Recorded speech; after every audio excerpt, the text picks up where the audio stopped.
Selamat pagi, kami dari kelompok 4 yang beranggotakan Estelina Octavia. Dan saya Mia Safitri.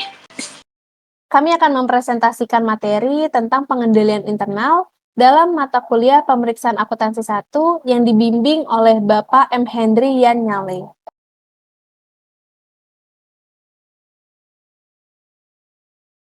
Pada presentasi ini, kami akan membahas beberapa poin penting, mulai dari mengapa pengendalian internal sangat krusial dalam proses audit, bagaimana cara menilai efektivitasnya, siapa saja yang berperan di dalamnya, hingga bagaimana pengendalian ini berkaitan langsung dengan risiko audit. Untuk selanjutnya, apa yang dimaksud dengan pengendalian internal? Pengendalian internal adalah suatu proses yang dijalankan oleh Dewan Komisaris, manajemen, dan personel lain entitas yang didesain untuk memberikan keyakinan memadai tentang pencapaian 3 golongan tujuan. 3 golongan tujuan tersebut meliputi pertama, keandalan pelaporan keuangan, kedua, efektivitas dan efisiensi operasi, ketiga, kepatuhan terhadap hukum dan peraturan yang berlaku. Pada dasarnya, pengendalian internal bukan hanya sekedar kumpulan prosedur, melainkan proses yang melibatkan seluruh pihak di dalam organisasi untuk memastikan bahwa tujuan utama organisasi dapat tercapai.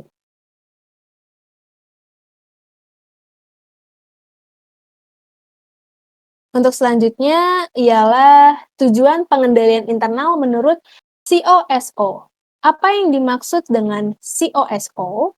COSO merupakan sebuah organisasi yang mengembangkan kerangka kerja atau framework untuk membantu organisasi dalam mengelola risiko, sistem pengendalian internal, dan tata kelola secara efektif. Kerangka kerja COSO itu membantu organisasi menyamakan pemahaman tentang pengendalian internal. COSO juga memberikan standar untuk mengukur seberapa efektif sistem pengendalian yang diterapkan, serta membantu dalam menemukan area yang masih perlu ditingkatkan.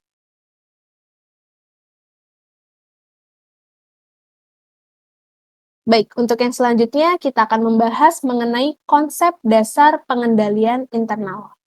Pengendalian internal ini sangat penting dalam proses audit, tetapi kita perlu ingat bahwa sistem ini hanya memberi keyakinan memadai, bukan jaminan mutlak.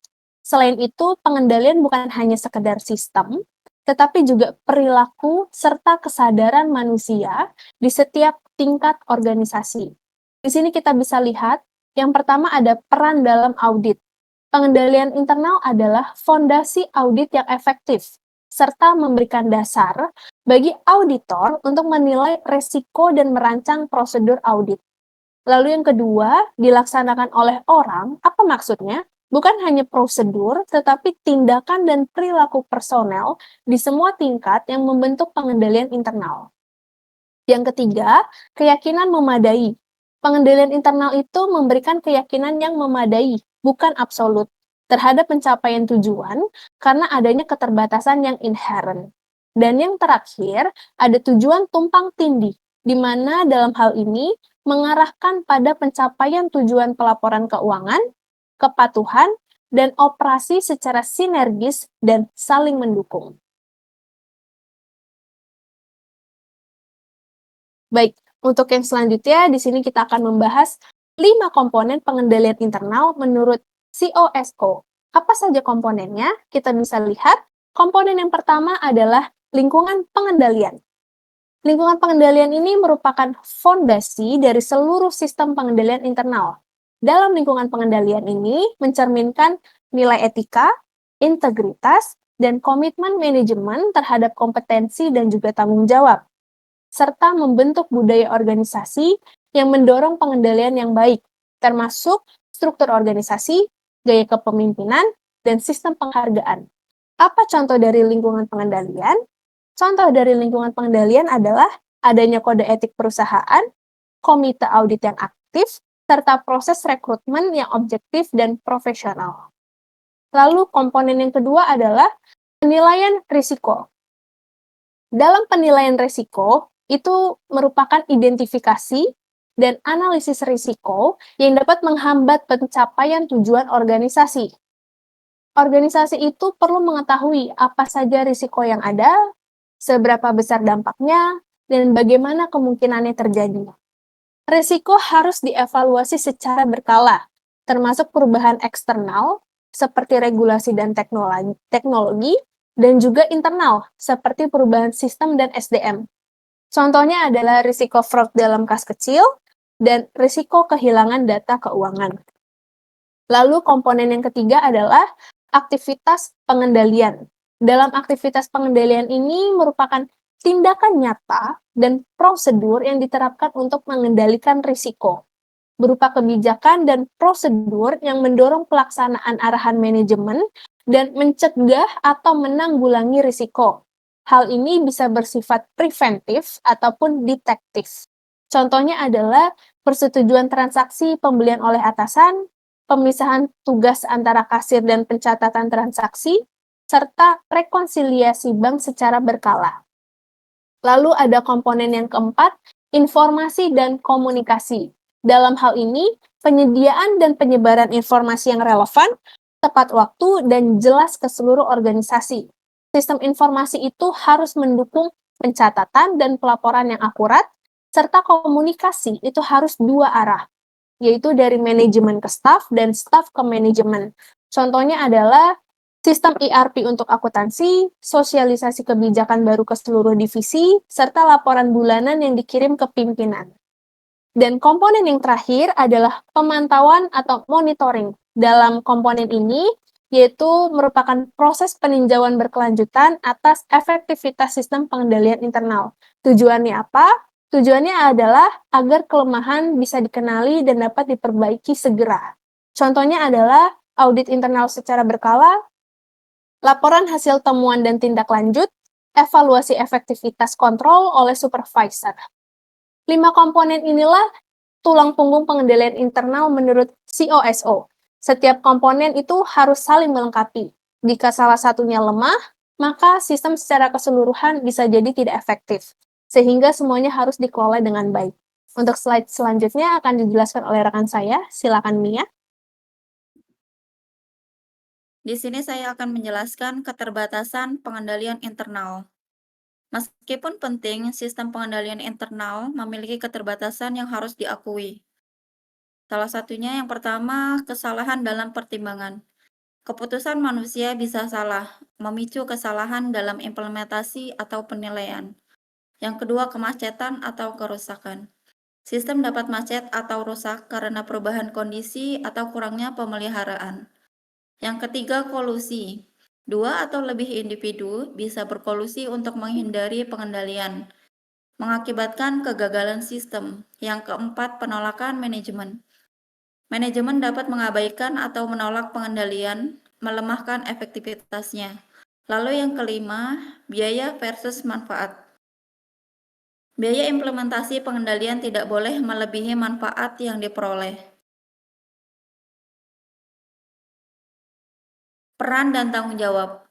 Berbagai pihak memiliki peran krusial dalam pengendalian internal. Yaitu salah satunya adalah manajemen, bertanggung jawab utama atas perancangan, implementasi, dan pemeliharaan pengendalian. Yang kedua ada Dewan Direksi dan Komite Audit. Memberikan pengawasan, memastikan integritas pelaporan, dan meninjau efektivitas pengendalian. Yang ketiga ada auditor internal, mengevaluasi dan melaporkan efektivitas pengendalian kepada manajemen dan komite audit. Yang keempat, personel entitas lainnya. Setiap karyawan bertanggung jawab mematuhi dan menjalankan pengendalian dalam tugas sehari-hari. Yang kelima, auditor independen. Menyediakan opini independen mengenai efektivitas pengendalian internal dalam konteks audit laporan keuangan. Lingkungan pengendalian. Lingkungan pengendalian adalah fondasi dari semua komponen pengendalian internal lainnya, membentuk disiplin dan struktur dalam organisasi.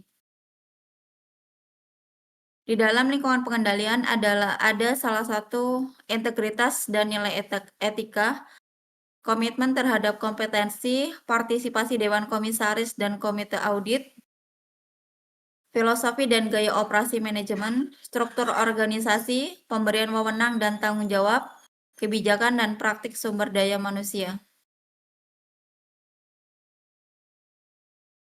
Aktivitas pengendalian. Aktivitas pengendalian adalah kebijakan dan prosedur yang dirancang untuk memastikan arahan manajemen dilaksanakan dan risiko dapat dimitigasi. Ini mencakup beragam tindakan antara lain otorisasi dan persetujuan, verifikasi, rekonsiliasi, tinjauan kinerja, pengamanan aset, pemisahan tugas. Aktivitas pengendalian memastikan langkah-langkah yang diperlukan dilakukan untuk mengatasi risiko dalam pencapaian tujuan entitas. Pada kesimpulannya, pengendalian internal adalah sistem penting yang melibatkan seluruh organisasi untuk memastikan pelaporan keuangan yang andal, kepatuhan hukum, dan efisiensi operasional. Ada 5 komponen utama menurut COSO yang saling mendukung ialah lingkungan pengendalian, penilaian risiko, aktivitas pengendalian, informasi dan komunikasi, serta pemantauan.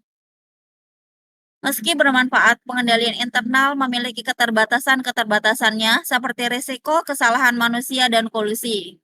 Oleh karena itu, peran aktif dari manajemen, dewan, auditor, dan seluruh karyawan sangat penting untuk menjaga efektivitas sistem ini secara berkelanjutan. Terima kasih. Sekian presentasi dari kelompok kami. Wassalamualaikum warahmatullahi wabarakatuh.